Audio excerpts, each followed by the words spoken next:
Hi! In front of me is TCL 406 and today I would like to show you how you can manage auto rotation. Begin by going into the app menu and looking for Auto Rotate shortcut. When you find it, click on it. As you can see, mine is now gray.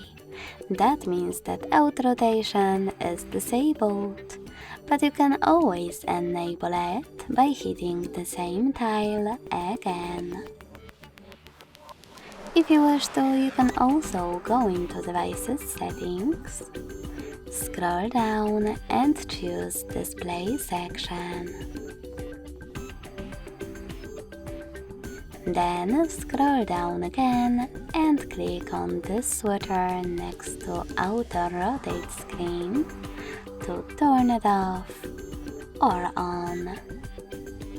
Thanks so much for watching. If you enjoyed this video, don't forget to leave a like, comment and subscribe. Bye!